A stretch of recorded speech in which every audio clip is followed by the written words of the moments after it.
علامہ کشمیری رحمہ اللہ نے ایک کتاب لکھی مرقات الطارم لحدوث العالم. علم کلام کا احیاء ہونا بہت ضروری ہے. چونکہ کل کی پوری ڈیبیٹ علم کلام سے متعلق تھی. ہم علم کلام کا لفظ پڑھتے ہیں، اس اصطلاح سے واقف ہیں اور اس فن کی ایک کتاب بھی پڑھ لیتے ہیں، لیکن ہمارے پاس کتابوں کا، خود ہمارے اکابر کی کتابوں کا لکھا ہوا جو ذخیرہ ہے، ہم اس سے بالکل نابلد ہیں.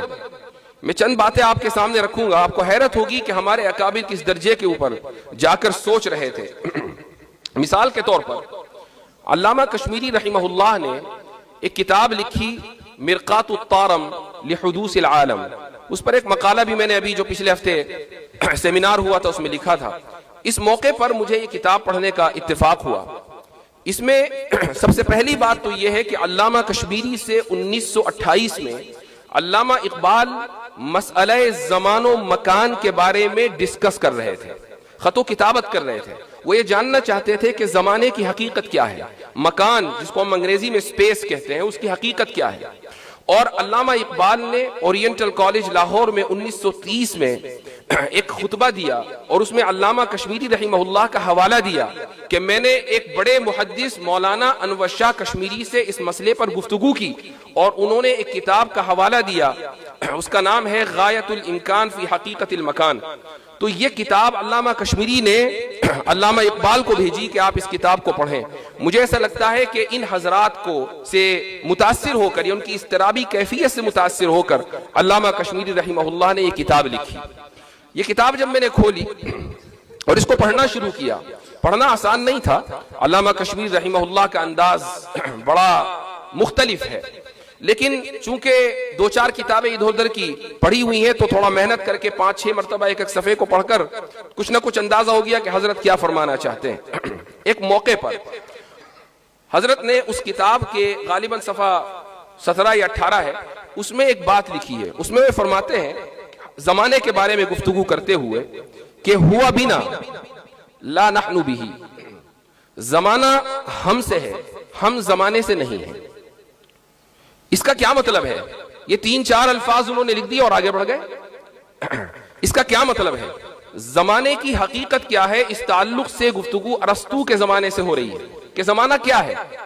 ارسطو نے یہ کہا کہ زمانہ مقدار حرکت کا نام، یعنی حرکت کو ناپنے کا ذریعہ ہے، اور یہ ایک حقیقت مطلقہ ہے جو خارج میں موجود ہے اور قدیم ہے.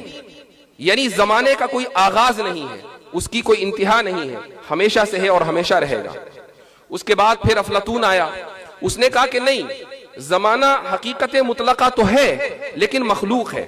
اور پھر یہ سلسلہ چلتا رہا، بہت سے فلاسفرز آئے، حکماء یونان آئے وغیرہ وغیرہ، یہاں تک کہ ماڈرن سائنس کا جو بانی ہے جس کو آئزک نیوٹن کہا جاتا ہے، اس نے ارسطو کے فلسفے کو لیا اور اس نے بھی یہ کہا کہ زمانہ is an absolute reality. Absolute reality کا مطلب ہے کہ ایک حقیقت مطلقہ، وہی بات جو ارسطو نے کہی تھی، اور اس نے بھی زمانے کو قدیم مانا.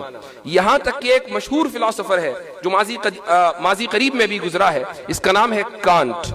کانٹ نے یہ کہا کہ زمانہ دراصل موجود ذہنی ہے، یہ ہماری ذہن کی ساخت کا نتیجہ ہے. کیا مطلب؟ یعنی زمانہ ہمارے ذہن کی ساخت کا نتیجہ اس لیے ہے تاکہ ہم اپنے تجربات کو مرتب کر سکیں، ورنہ ہم کبھی بھی اپنے تجربات سے استفادہ حاصل نہیں کر پائیں گے اگر زمانہ نہیں ہوگا. زمانہ خارج میں موجود نہیں ہے. علامہ کشمیری رحمہ اللہ ان تمام مباحث سے واقف تھے. وہ ارسطو کے فلسفے سے واقف تھے، وہ افلاطون کے فلسفے سے واقف تھے، وہ آئزک نیوٹن کی رائے سے واقف تھے، وہ کانٹ کے فلسفے سے واقف تھے. اور یہی وجہ ہے کہ انہوں نے کانٹ کے اس فلسفے کو ترجیح دی اور یہ کہا کہ زمانے کے بارے میں کہ الزمان ہوا بھی لا نحن بھی ہوا بنا، کہ زمانہ ہم سے ہے، یعنی ہمارے ذہن میں ہے، وہ موجود ذہنی ہے، زمانہ خارج میں حقیقت مطلقہ نہیں ہے. یہ بات مرقات الطارم میں حضرت علامہ کشمیری رحمہ اللہ فرما رہے ہیں. لیکن اس کے بعد جو انہوں نے ایک جملہ فرمایا وہ ہے کل کی ڈیبیٹ سے متعلق. حضرت فرماتے ہیں کہ وَإِذَنْ لَا مَعْنَى لِإِلْزَامِ تَعَطُّلِ الْفَيْضِ وَنَحْوِهِ. اب کیا مطلب ہے اس کا؟ عبارت بظاہر جناتی ہے لیکن اس کے پیچھے وسیع مفاہیم چھپے ہوئے ہیں. کل جاوید اختر نے اپنی باری میں جب وہ ڈیبیٹ کر رہے تھے تو انہوں نے ایک بات کہی. انہوں نے یہ کہا کہ بھائی خدا اگر ہمیشہ سے ہے تو وہ کائنات بنانے سے پہلے کیا کر رہا تھا؟ یہ سوال آیا تھا. اب اس کا جواب کہیں اور نہیں ہے، خود علامہ کشمیری نے ان 3 الفاظ میں دے دیا. اذن لا معنی لالزام تعطل الفیض ونحوہ. کیا مطلب ہے اس کا؟ اس کا مطلب یہ ہے کہ اگر زمانہ ہم سے ہے، زمانہ خارج میں حقیقت مطلقہ نہیں ہے، تو پھر یہ اعتراض ہی لازم نہیں آتا کہ زمانے سے پہلے خدا کیا کر رہا تھا، چونکہ زمانہ تو خارج میں ہی نہیں. اب یہ بات 3-4 الفاظ میں حضرت علامہ کشمیری رحمہ اللہ نے اپنی کتاب کے اندر لکھ دی ہے، لیکن یہ ہماری کمی ہے کہ ہم ان مباحث سے واقف نہیں ہیں، ہم ان کتابوں سے واقف نہیں ہیں.